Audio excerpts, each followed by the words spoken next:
This is the Good Fire Podcast. Stories of Indigenous fire stewardship, cultural empowerment, and environmental integrity.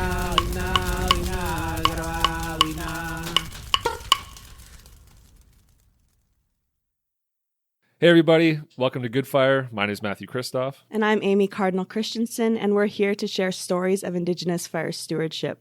So over the next few episodes, we're going to be talking with Indigenous researchers and Indigenous fire practitioners about what they're doing and how they're trying to get Indigenous burning back on the land.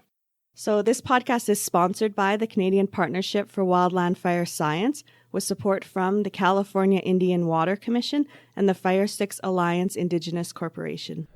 So today we have Vanessa Cavanagh on, and she is you know what? You should be doing this.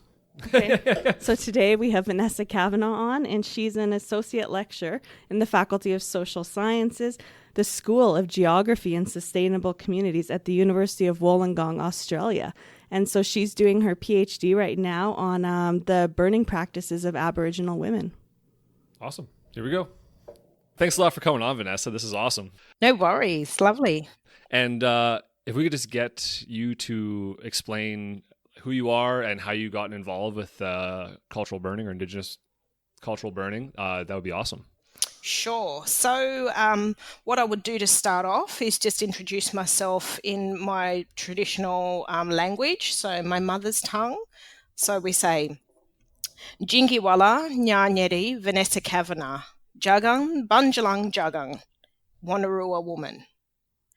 So that was me saying what my name is, saying hello in my mother's language, acknowledging that I come from Bunjalang country, which is a Bunjalang Aboriginal nation in New South Wales, Australia, and also acknowledging my father's ancestry, which is Wanarua people of the Hunter region, and that's in New South Wales as well. So just acknowledging both my parents' Aboriginal ancestry, but trying to encourage and maintain the use of my mother's language at the same time, because I was brought up speaking English as our primary language in our home. And as I'm growing older, realising the importance of maintaining language. So always wanting to just acknowledge and introduce myself in our traditional languages rather than the language of our, the colonized language of this country, which is, That's awesome. Of course, English. Yes. Yeah. No, that's very cool. I'm an Aboriginal woman, so First Nations person from Australia. I'm doing my PhD at the University of Wollongong, and I work within the School of Geography and Sustainable Communities within the University of Wollongong. Wollongong is situated on Dharawal-speaking country, so I'm not living on my own traditional lands.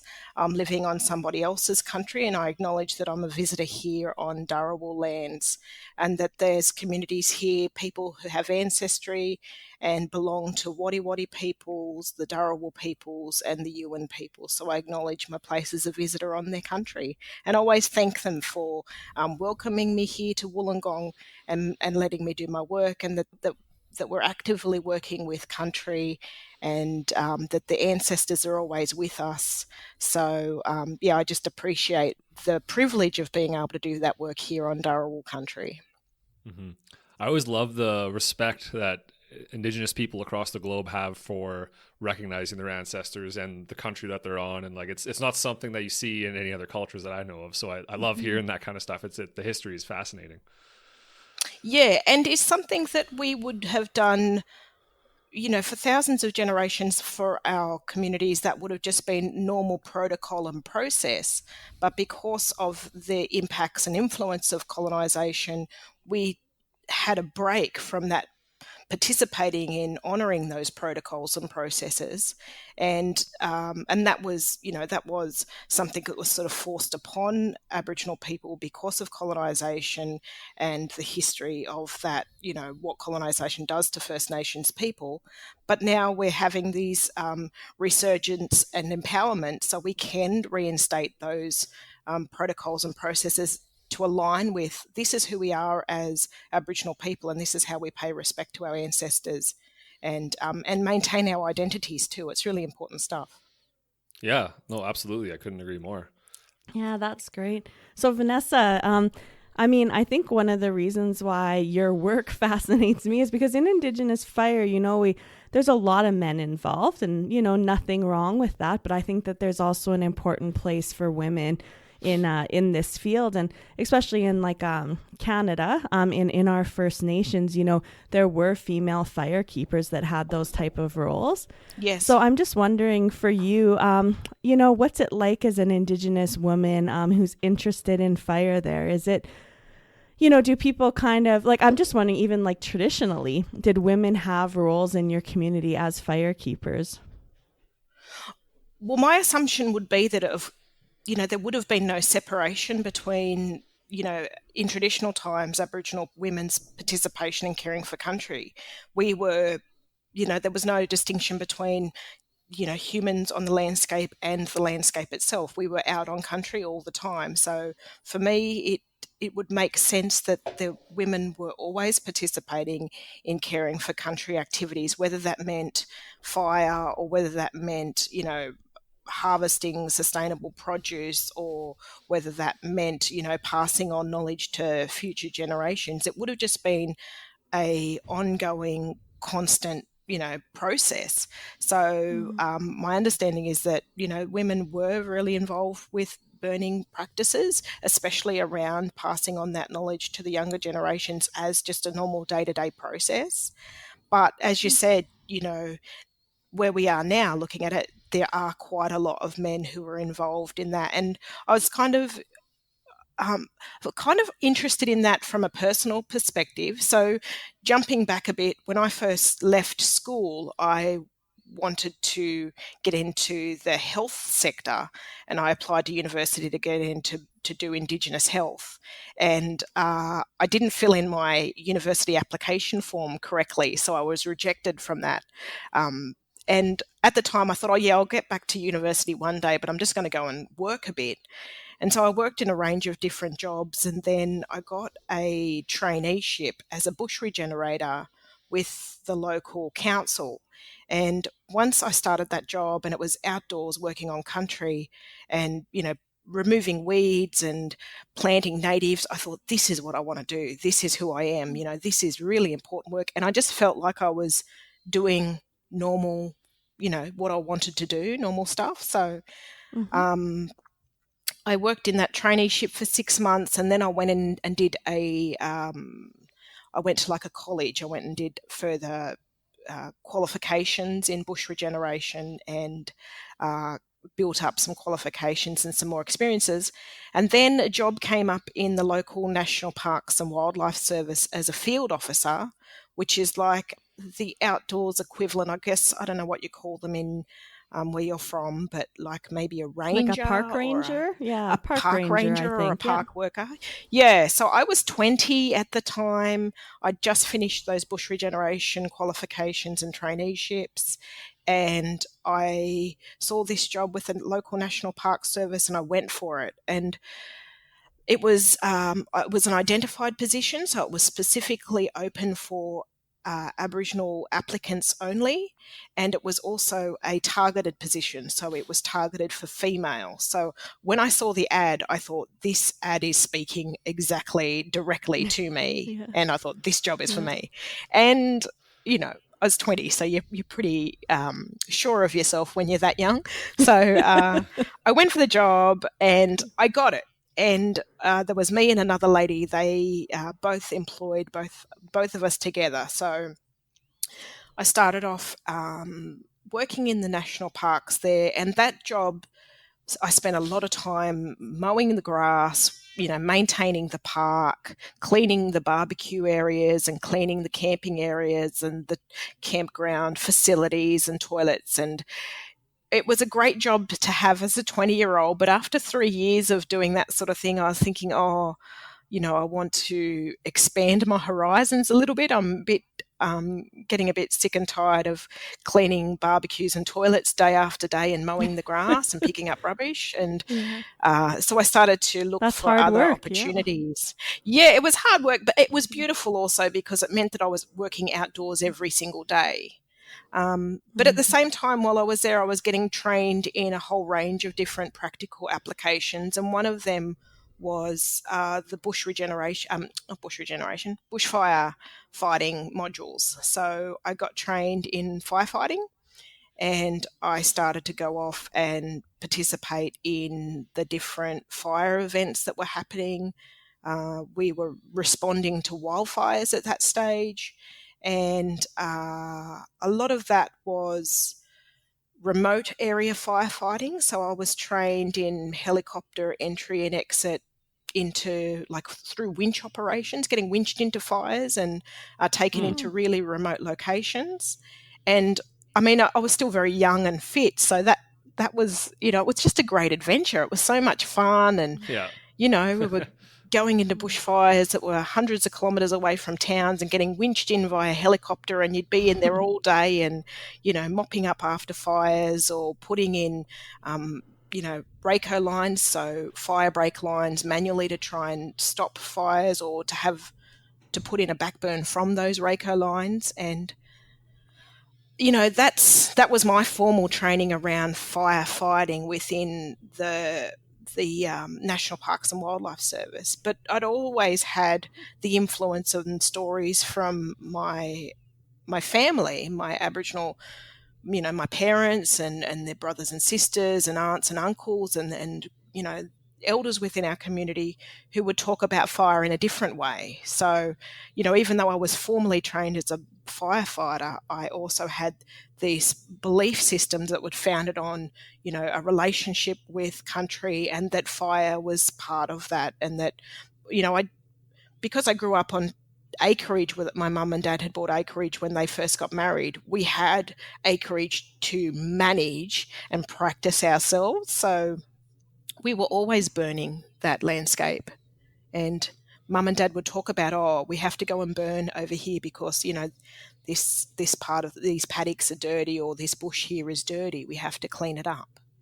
So, yeah, it's an interesting kind of really interesting synergy, how it's all come back around to now I'm doing my PhD looking at Aboriginal women in cultural burning. So it's almost like the universe wanted you to do that. It's not very, I kind of feel like a lot of the time, I feel like a lot of the time I'm getting pushed in certain directions, and sometimes I feel a bit lost, and I think, what am I going to do next? And it's not too far around the corner that what I'm going to do next lands on my lap, and it's like, okay, here we are, we're doing this now. So it's really lovely. Yeah, as long as you're willing to take that shot, right? A lot of people will let that shot go by out of fear or something, like fear of change, right? So it's good to hear that you're not afraid. Yeah. That's awesome. I find it encouraging also to hear that. Would you say that, like, Indigenous culture in Australia doesn't have that hold up that, like, Western culture has regarding, like, having women do more manual labor, and, like, because Western culture traditionally, you see women are seen more as caregivers and that kind of stuff. The gendered roles, right? The typical gender roles. Would you say that Indigenous culture, like in Australia, typically doesn't have that same hold up? It sounds like it doesn't. Like they're like everybody's out there together, working together the way it should be. Yeah, I think that people are open to having less gendered roles, but in reality, when just because of the lifestyles that we do live, that those gender roles quite often do come into effect. So even in my research, I'm conscious of the fact that, yes, I'm trying to encourage more space for Aboriginal women in cultural burning, but I know Aboriginal women are extremely busy. So if they don't have time or the capacity to take on an extra activity, which is the cultural burning, it's not because they're not interested or that they don't care. It's because that their lives are extremely busy, filled with maintaining some of those caring roles within their community, or that, that the priority is not that at this time. So it's quite, when I was a field officer with the National Parks and Wildlife Service, I think there was 2 other Aboriginal women and only a handful of other non-Indigenous women working as field officers. It was still very much a male-dominated space. So, my story is a bit unique. It's not the way it is for everybody, but it certainly should be an opportunity that's open to everybody, and open to Aboriginal women.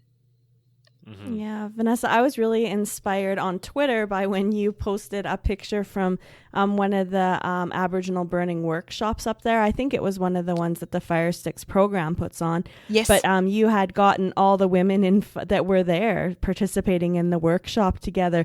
And I have to admit, from like a Canadian perspective, I was shocked at the number of women that were in that photo with you, Indigenous women. Yes. So I'm just wondering, like, can you give us an idea of, like, the scale of women in burning there? Like, how many women are maybe active participants in Indigenous fire stewardship? Yeah, look, certainly I'd love to be able to give you those statistics, but I have no idea. I was actually thinking when I said that, she probably isn't, doesn't know everyone. I was thinking, geez, that's a really good point. I should know that. Yeah. But no, I don't in know that. Picture there was I think there was 30 women or something. Yeah, which, and so that, to me was shocking. Yeah, that was part of the National Indigenous Fire Forum, which is an annual event. And there was myself and a few other women who had been talking at different times to the organisers of that event about, can we have some space for the women to have a discussion? And, these were talking to the male kind of organisers of the different sessions. And they were saying, look, we will completely support you to do that, but we're not going to do it for you. You women want to do something, go and do it. So there was just conversations with a couple that went around the fire, the campfire, and there was a couple of campfires, but conversations that went around between a whole group of women, and they decided to put on the women's circle the following day. And that was brilliant. Like, I was surprised when I went in there. I think I counted, there was between 40 and 50 women inside the circle, and women from all different states within Australia, so it wasn't just New South Wales. There was women like myself who hadn't had much involvement in cultural burning. There was women who lead cultural burning activities in their communities, so there was a whole spectrum. There were some non-Indigenous women there who were wanting to seek positions as allies and learning and listening and amplifying the voices of Aboriginal women. So it was a really positive circle, and it's something that we're hoping to maintain in future opportunities, is to make sure that there's space for Aboriginal women to come together. Yeah. Oh, sorry, we just missed the last, what was the last thing you said? Aboriginal women to come together. Yeah. There we go. We great. got it. Yeah, Yes. That's awesome. Yeah, no, I just find it, our agencies here, where, lots of our firefighters are, and even in our communities, it's just very few women that participate. So sometimes in our communities, our elders talk about, that the gendered influence kind of on their practices came through colonization, like, when the church first started coming over, and it changed even some of the traditional activities. So that's whenever, there's certain ceremonies and stuff that women aren't allowed to do, or things some of my friends will question, like, well, when did that come from? Was that pre-colonization or after that happened? So, so anyways, I'm just wondering, because one thing that I heard from Shack Indian band up here. So they have some burners there, almost all men, but they talk about how the women were actually the ones who decided where to burn because of their involvement in berry picking and harvest and, sustaining the foodstuffs for the community. So they would basically, when they were gathering, then they would say, well, this area needs to be burned because it hasn't been burned in a few years. And then the men would go and do it in the community. Okay. I'm just wondering, do you have any, stories like that you've encountered in your research with Indigenous women there? No, I don't have any stories as yet, because I'm just going through the ethical approval process, and then we'll go out and start doing data collection. So perhaps if we redo this podcast in 2 years, I'll have a lot more material. Yeah, I'll be able to give you an update. But that really does make sense, that women were using all those resources and maintaining that sustainable harvest, so they would know what needed to be burnt and where, and what had been burnt in the past. So, but here, in the few workshops that I've participated in, I probably came in with an opinion or maybe just an idea that maybe women weren't as active in this space traditionally as what they were. And I was really surprised hearing the stories, especially from the Aboriginal men who are involved more heavily in cultural burning, how much the women were involved. And they would say this is something that, cultural burning is something that the women were very active in. They talk about women's roles in that space. And I was learning from these Aboriginal men, and I was thinking, wow, I came in with these preconceived ideas that it might have been a male-dominated space, but they were showing me otherwise straight away and acknowledging the women's role in this in cultural burning. So, yeah, I've kind of been colonized in my way of thinking about that, I guess. Yep, totally. Yeah, that's really cool. Yeah. So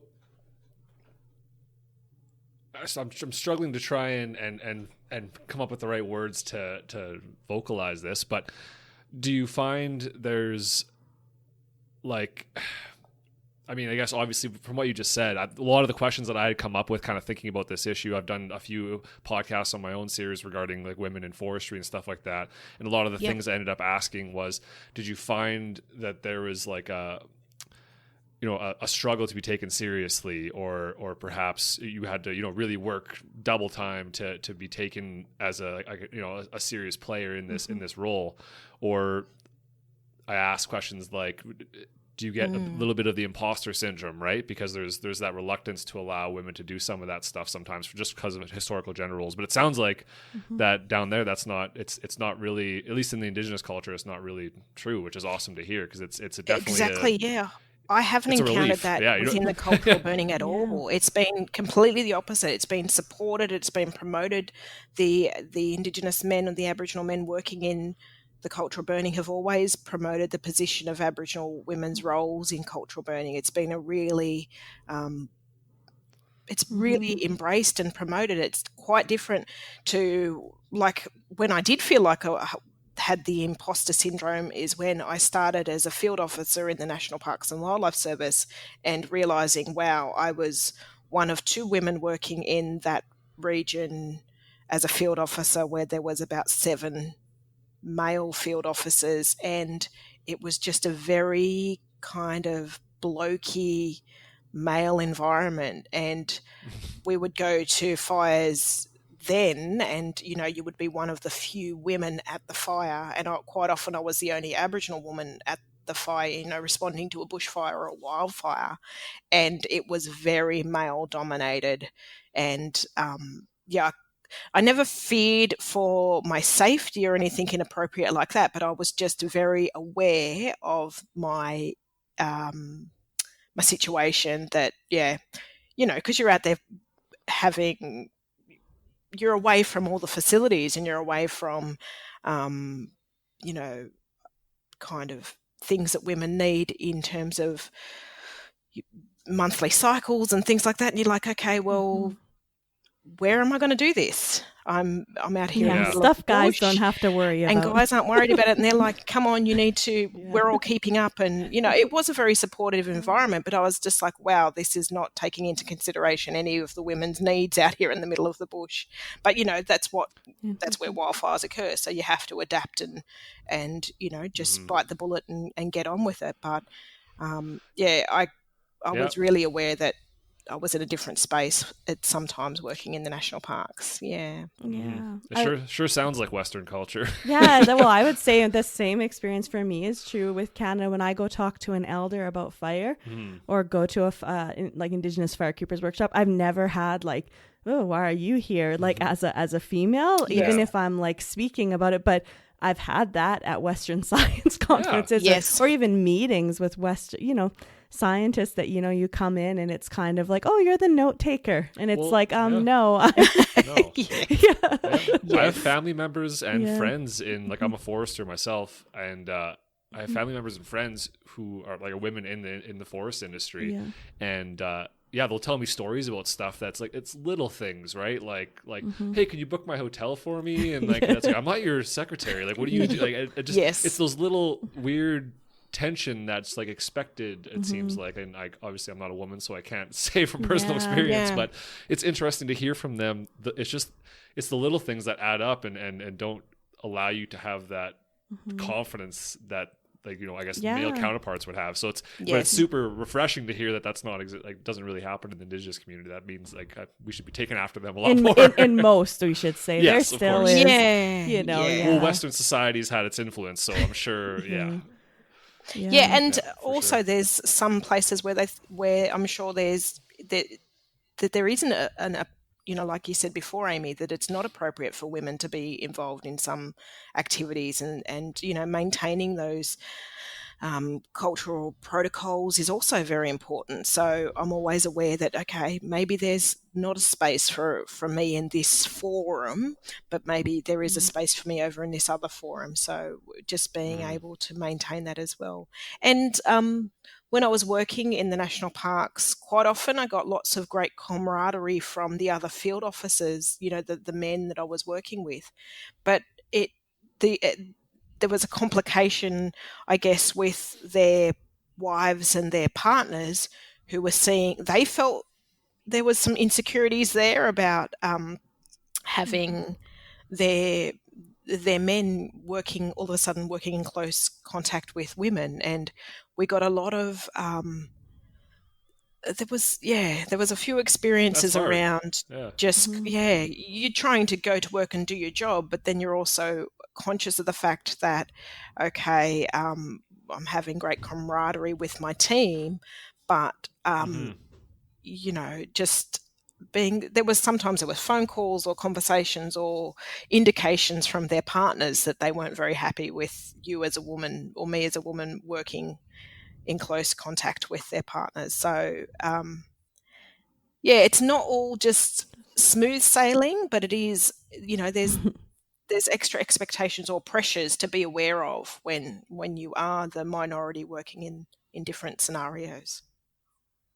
No, for sure, of course. And it's upsetting because you want to be like, well, that's not my problem. But I mean, it shouldn't happen, unfortunately. Well, you would have hoped that with like women's rights movements and stuff that should have ended 40, 50 years ago. But it doesn't. Yeah. There's a lot of things that still continue on. Yeah. But I mean, even in, like we were talking about fire, I know there's a few female researchers right now that are really working on like gender dimensions of fire and doing important work there on how to get more people. And they experience a lot of pushback on some of their work, which you would think, like, who cares, if it's a male or a female doing the work. Yeah. Right. But so one thing that we've talked about too is on this podcast is like kind of a bit of the power struggle between basically like colonial wildfire agencies and, Indigenous nations that want to burn on their territory. Yes. And so I'm just wondering, I was just wondering too, how, I don't know if it's ever come up there, but, I could see maybe a little bit of pushback if it was a bunch of Indigenous female women that, that all of a sudden wanted to come and burn on a territory that, the wildfire agency that's so male dominated might be like, what is going on here a little bit? Yeah. And I think certainly if we'd have tried this perhaps 20 years ago, there certainly would have been a lot more resistance to the idea, but now the agencies are becoming there's always cultural change that's happening within whatever establishment and society. So people are now a lot more open to learning from Aboriginal knowledges and practices in land management than what they would have been, say, 10, 20 years ago. But the agencies themselves, I know they've got specific identified Aboriginal roles that are there to help facilitate more engagement with Aboriginal communities. So there's people whose job that is to help that occur. So and to me they would be relatively new roles compared to what was occurring in the past. I was just going to say one fascinating thing about Australia that you spoke about is the, that you got into your one position because it was an Indigenous designated position.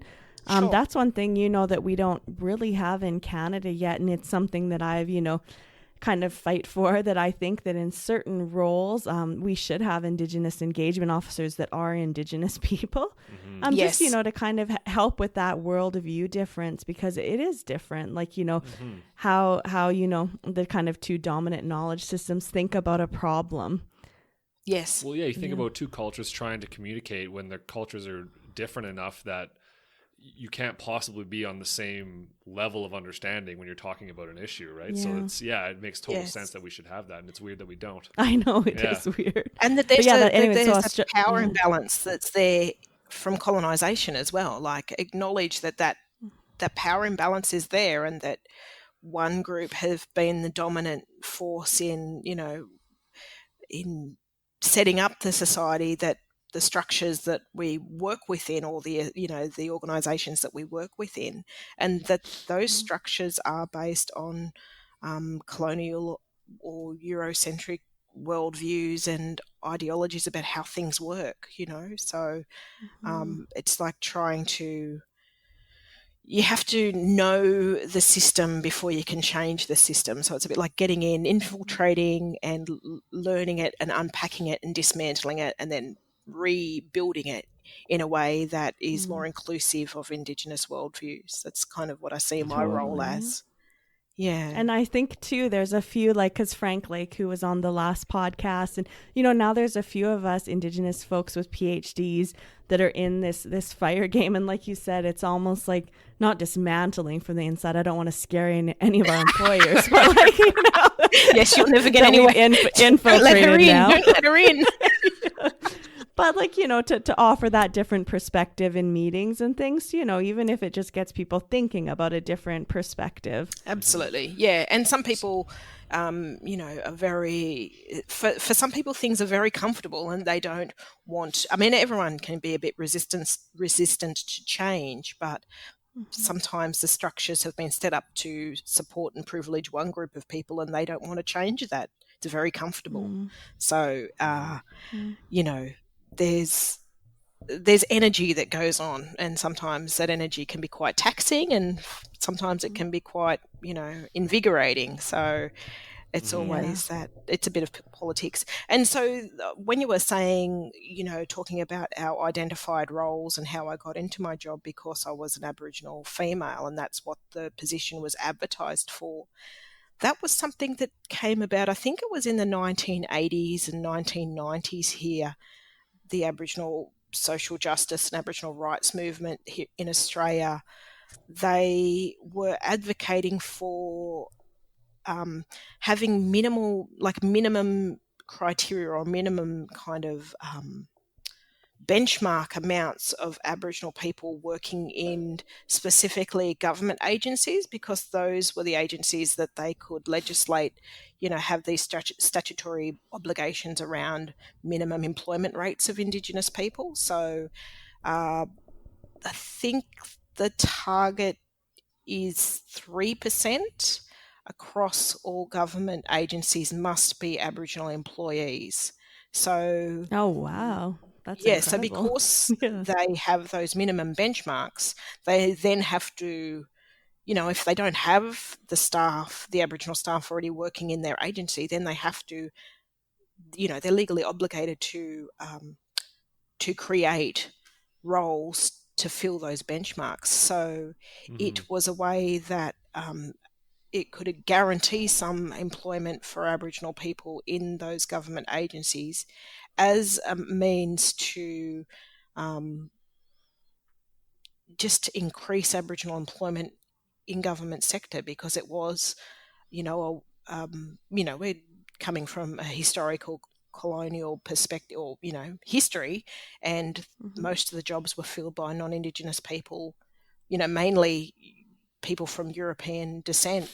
So it was part of that, trying to increase cultural diversity in the workplace, but it meant that specific jobs were created for Aboriginal people, and that that is a privilege in itself, but it also is a massive opportunity that I was able to get into that role. If that job had been advertised as just a field officer and I was competing with non-Indigenous men who had worked in that area before, there's no way that I would have been able to compete on equal footing with them. They would have had their front end loader tickets or their tractor tickets or their their firefighting tickets, and they would have had all that experience with say bush regeneration or even different aspects of ecology. So because it was identified an identified role, I was able to get my foot in the door at a very young age, where I wouldn't have had that opportunity if it had been just a mainstream position. Mm-hmm. And then what we find is what we find is that, like with my experience, I worked in that role for, I think it was like 5 years, and I, started to act in other, backfill other positions and start to broaden my experiences within the agency and went and worked in other roles. And so then I started to gain build my own skills and experiences and qualifications. But then I became more aware of, okay, well, I'm in an identified role. I've got the capacity now to compete on merit with non-Indigenous people in these other roles. So I want to go for those jobs and open up the door behind me for the next Aboriginal person to come into that identified role that I'll be leaving. So there's kind of a succession plan of, okay, bring Aboriginal people in, getting qualifications and skills up to on par with the rest of society, and then, moving forward so we can bring other people along with us.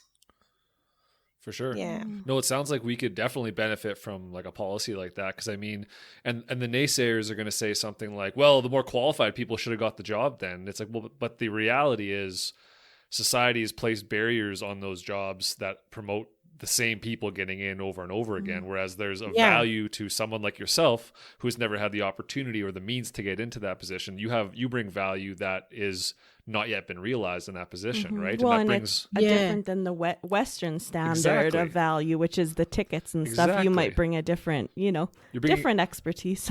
You're bringing a totally unique perspective, which is not yet realized, which is needed. It's sorely needed in political roles and government roles to try and get that information across, because no one else has that information.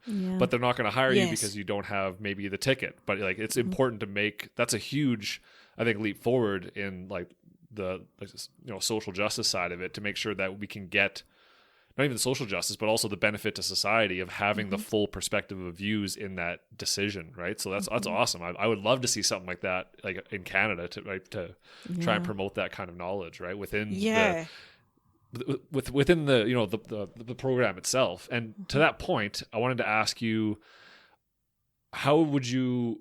I don't know if you've put much, I'm sure you put thought into this, but I don't know if you have any like solid answers on data? it. How would you encourage young Indigenous people, or even like not even young, just Indigenous people, to maybe get involved in the Western aspect of it in order to make a change from, I mean, Amy made a joke about, what did you say, dismantling, but that's like, the reality is, to make these changes in Western culture, you need to get into a Western culture and make it from the inside out, not by picketing, right? So it's important to be active in your role, like the way you have done. So how would you promote more people getting involved that way, so they can make a change from the inside and change the policy at the heart of it?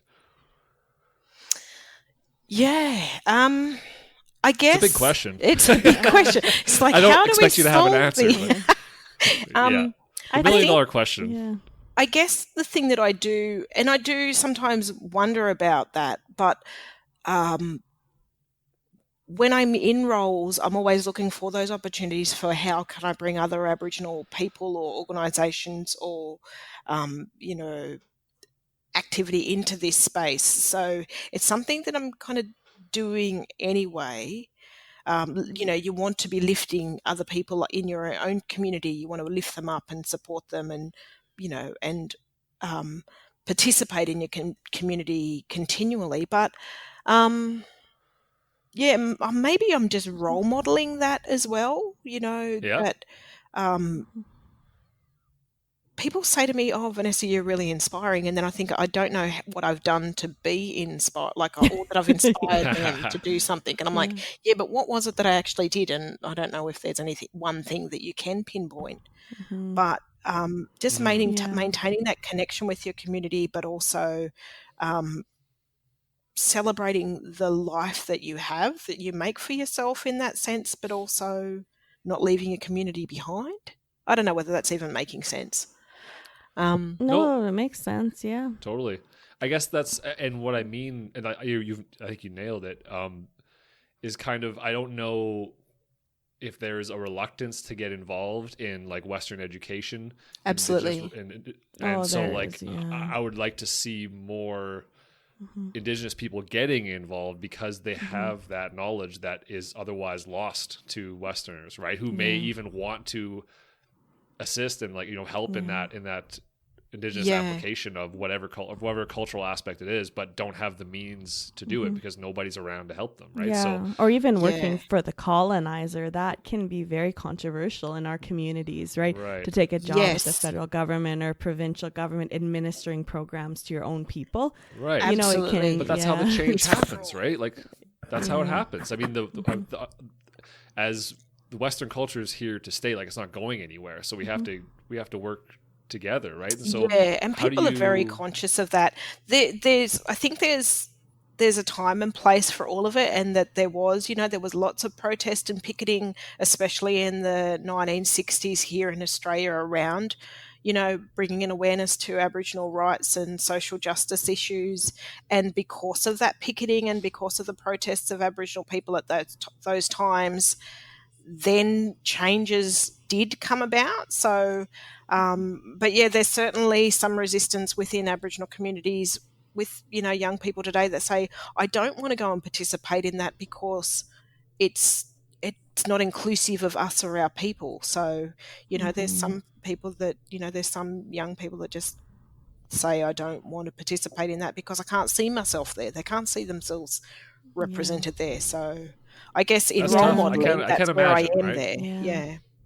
Yeah. Yeah, Well, I I can't think imagine the difficulty in that, right? 'Cause I can't speak to it because if it does feel like a space that's not accepting of the culture, not accepting of the role that you would like to play, then I can't imagine trying to overcome that lack of support, right? Yeah. Yeah, well, even for me in my job, like the hardest thing I find is difference in worldview.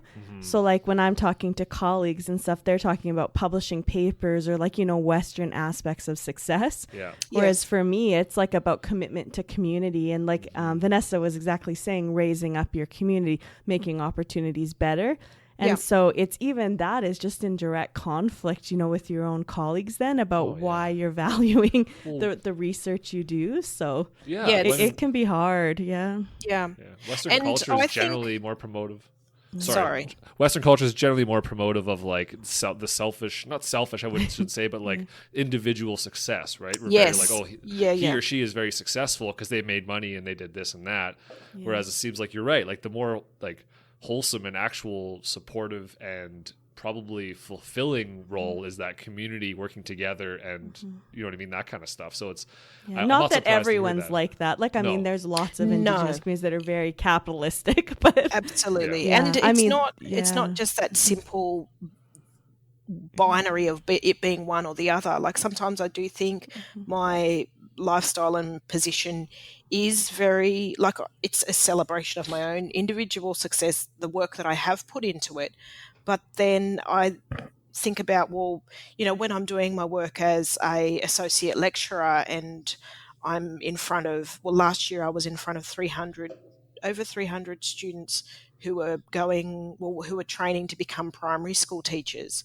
And so I see that as a huge opportunity and responsibility for me to enlighten them and bring them along a journey where they're learning about Indigenous issues. And I can do that because I have that agency. They're doing my subject. They have to learn about, it's a subject is Indigenous geography. But I think, what can I do with these 300 people in the time that I have? The majority of them are non-Indigenous people who have had different levels of experience with Aboriginal cultures. What can I do just to help them identify their own ignorances and biases, but also then crack open little opportunities for them to say, okay, if they do become primary school teachers, I want them to remember the classes that we had and some of those feelings of discomfort that they had and some of those more importantly, some of the feelings that they had of, engagement and surprise and fulfillment, where they thought, oh, I can make a change. And this change will be to, teach more people about some of the history of Aboriginal culture that hasn't been taught in Australia. Because that's something that a lot of the students say, is that after they finish the subject, they go, oh, we never learned any of this in school. Why weren't we told these things? And I said, well, that's the exact reason that we're wanting you to have these experiences, is that you will be the person in charge of that classroom one day, and what those children learn in that classroom is up to you. So, big time.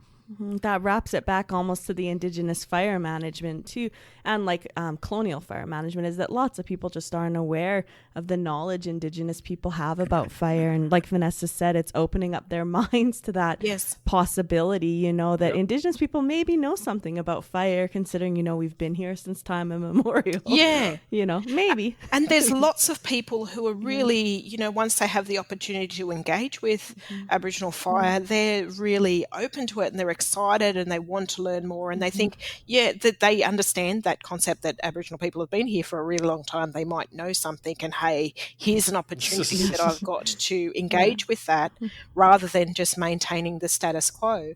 But going back to when I was, a firefighter, and even in different roles that I've had in different projects that I've worked on, I'm always really conscious of the fact that for a lot of people, I might be the first Aboriginal person that they've had a conversation with or that they've ever met. And that's not unusual. Aboriginal people are only 3% of the population here in Australia, Indigenous people are. So, we're an absolute minority. And that even though I might be the first Aboriginal person that this person has met, they will have an opinion about Aboriginal people, and they will have, that opinion has been formed by, media or family, parents, history, stories that they've heard. But I've got an opportunity also to contradict those opinions, or especially if they're negative stereotypes. It's like, yes, my position is privileged, and my experience of, my own experience of life is unique, but I'm also able to contradict and open up different people's minds around, what their education has been, and what opportunities there are to have. And I mean, you're an Indigenous person. Yes. So just even to open them up to that, an Indigenous person can be a lecturer at the university. That's huge. You're breaking through barriers and really showing people what they can accomplish. Yeah. Yeah. Well, and speaking to what you were saying about teaching primary school teachers or future primary school teachers about Indigenous culture and getting it out there. I know we had a big problem, myself growing up. I never learned anything about Indigenous culture or the loss thereof as a result of colonialization, right? All I ever heard of is, you know what I mean? The colonials came over and, they gave the natives were bad. The natives some bread, and then they, they got the reserves and they're happy now. And it was it wasn't until adult life that I learned the cultural genocide that was, done by colonizers, and the impact, the transgenerational impact thereafter because of that, and the repercussions of that we're still reaping today. There's still, I think every Indigenous person in Canada today has family members who were hugely affected, or they themselves were not hugely affected by it. So it's weird to see that we as a nation kind of whitewash that history, and it's not being taught. So I would love to see, I don't know if it's being taught today in schools. I would love to see that it is, because it's a huge part of Canadian history, and we need to know so that people understand what Indigenous cultures are trying to work through to to accomplish their own cultural goals, and because it's just not as easy as you know what I mean. It's just crazy to realize that we're still whitewashing history and not really recognizing the true extent of it even today, right? Yeah, and that's why we're doing this podcast too, is just so that people maybe that have never heard about Indigenous fire stewardship can hear experts. And I know you don't consider yourself an expert. You said Vanessa, but I'm for sure not an expert. I'm not an expert either. It's a really funny thing. It actually makes I have a physical reaction to feeling Yeah. to people saying, oh, you'll be the expert. I'm like, oh, no, I Yeah. won't be the expert. I don't, Yeah, well, ugh. in our language, we don't even have a word for expert because you're not an expert. Like, you hold the knowledge that people have given to you, and then you'll pass that knowledge on to other people. But like, to be the expert is totally like weird. It's kind of putting yourself above other people, right? It's a Yeah. weird move. Yep. Yeah, and you got that from someone, that knowledge that you're claiming to be an expert. Absolutely. Yeah. Absolutely. I'm not the first person to come up with this story. That's silly to think that. While you were talking, Amy, I was just reminded of when I was working in national parks, I was working in Aboriginal women's heritage for a little bit of time, and working with some Aboriginal women elders looking at protecting women's heritage in New South Wales. And the leader of that project, one of the elders, she's passed on now, Carol Kendall. She had a really big influence, and she was a really big supporter of me when I was young. She said, you don't want to be a field officer for forever. She was, she was really encouraging me to go and work in other fields. But when we talk about the word expert, she said, do you know what an expert is? And I'd say, no, Auntie, what's an expert? And she'd say, well, an X is an unknown quantity and a spurt is a drip under pressure. And now I think, an unknown quantity and a drip under pressure, that's not what I want to be. Yeah. Well, and most of the people too who think they're experts, there seem to be experts about a lot of different things. Yeah. Yep. But yeah, so I think I'm going to ask you, Vanessa, the question that all PhD students hate, and I mean, I hated it, but don't worry, it's not a really hard one, I'm sure. But I was just wondering if you could just give us an idea of your research and like what you're planning for the next few years, like, what you're hoping to do with the Indigenous women that you're going to interview. Just around cultural burning.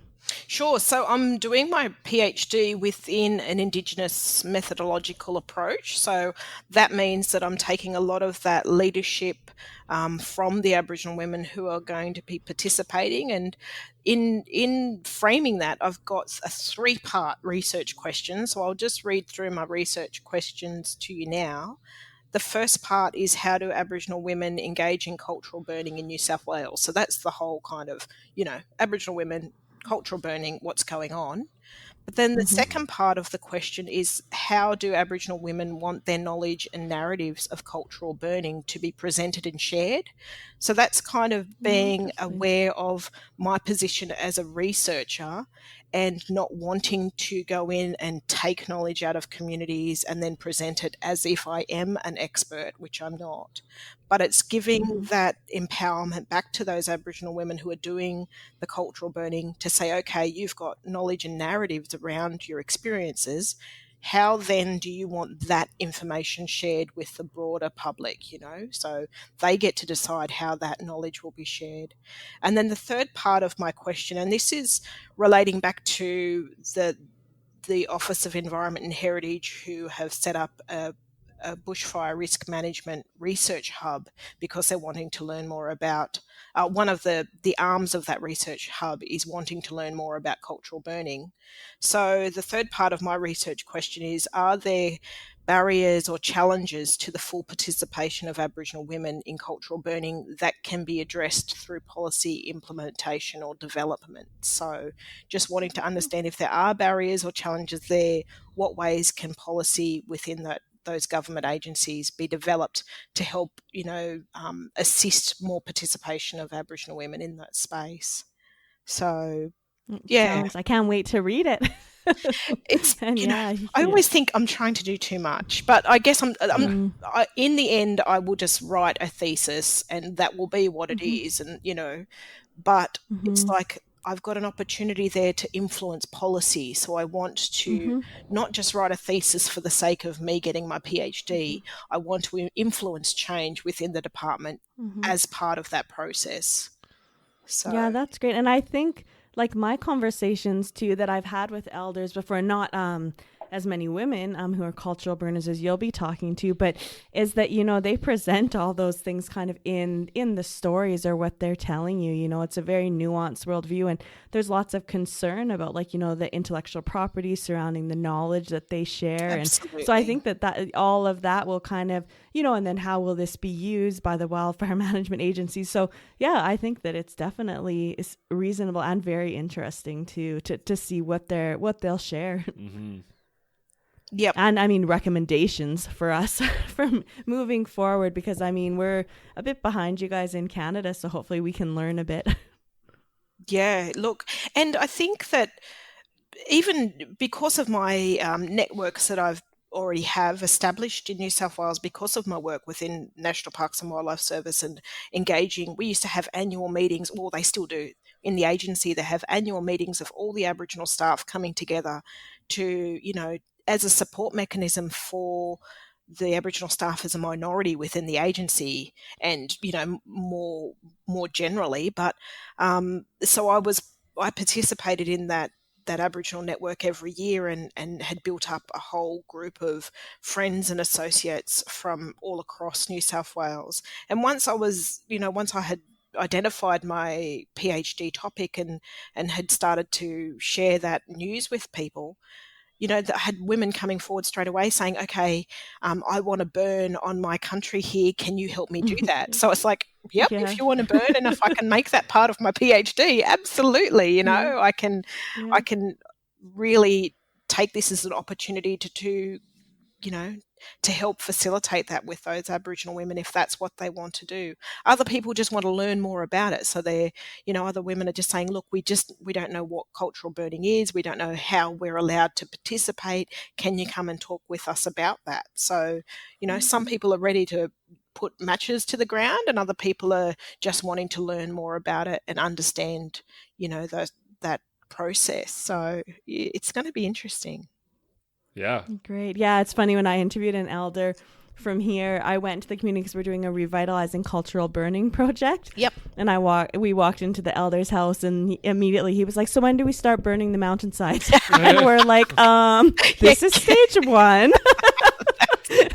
Right now, flicking the Yeah, light. he was like getting ready, like in his gear to go. Like, Yes. okay, and enough talking about it. Let's go and do something. Yeah, yeah. That's a good way to do it. Yeah, and I've had some women who said, yeah, we're ready to burn and we want you to come, and we don't know what we'll do, but we're just going to, it'll happen organically while we're out there on country, so.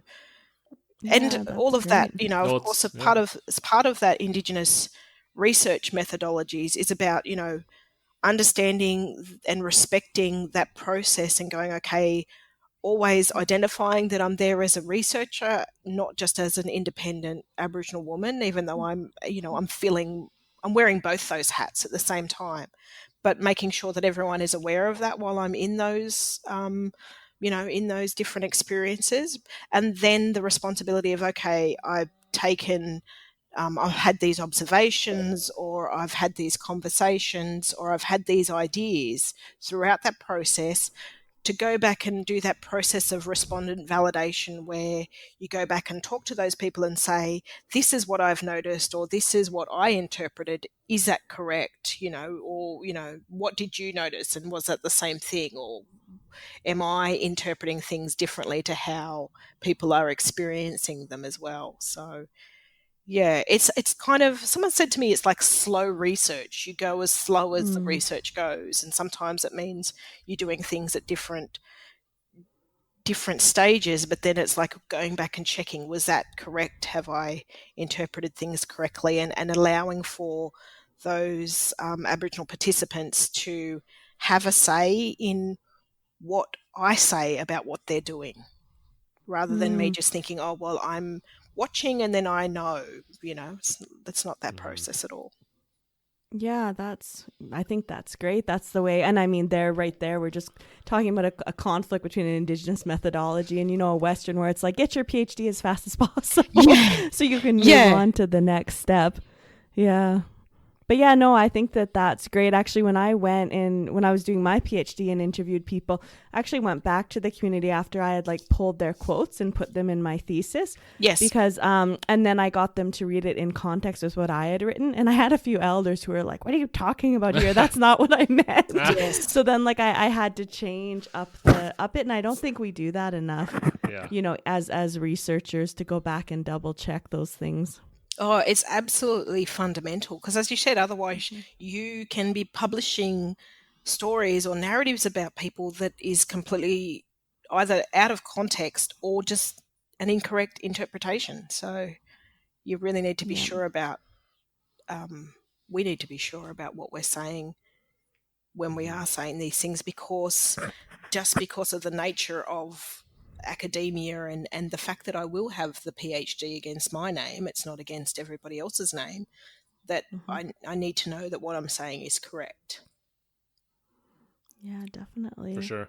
Well, it's really encouraging to hear, the success you've had in looking into these things. And I'm looking forward to reading your work when you're done with it, because it's just inspiring. The stuff that Australia is doing that Canada's not doing is it's pretty wild. You can definitely learn a lot for sure. Yeah. And I wanted to encourage you too, Vanessa, with your work with Indigenous women. Like, I know, a lot of times we just see our local scenario, but I mean, what you're doing there will have impact too in Canada and the States and other, colonized countries on how we can move forward and get women back in fire, which to me is like such an important part of culture. So anyways, so thank you so much for joining us on the podcast today. Yeah, this is and awesome. Once you're done your PhD, we'll do a new episode. I was thinking, I guess that was my nervousness about saying yes at the start, is like, but I haven't finished it yet, so I don't know all the answers. I guess that thing is that we never know all the answers. It's always just an ongoing experience, and that it's the work and the process that we're trying to make change as we go along. So thank you for inviting me. Yeah, no problem. And I mean, this podcast is more just about, like we were saying, increasing the general knowledge. So even yourself as an Indigenous woman and your experiences that you bring to cultural burning is incredibly important. Mm-hmm. Yep. Yeah, this was an awesome conversation. It's one that I'm glad we had the opportunity to have with you. Thanks so much for agreeing to come on, because I don't know if we would get this perspective from too many other people out there. So yeah, thanks, Vanessa. Lovely. So in my mother's language, we say Boogle Bear, and Boogle Bear means thank you. So Boogle Bear to you for this opportunity. Yeah. Hi from me. And thank you from me. We all understand each other. Yeah, perfect. Awesome. Thanks a lot for listening, guys. I know Amy and I both really enjoy these conversations. They're always incredible. Thanks again to Vanessa for coming on. We really appreciate you taking the time to make this conversation happen. This podcast was produced by me, Matthew Kristoff, and I have an environmental sciences podcast called Your Forest. And if you like good fire, you'll definitely like Your Forest. Please check it out on Apple, Google, Spotify, and Stitcher. And I hope you guys like it. We'll see you guys next week. Thanks a lot for listening. Take it easy.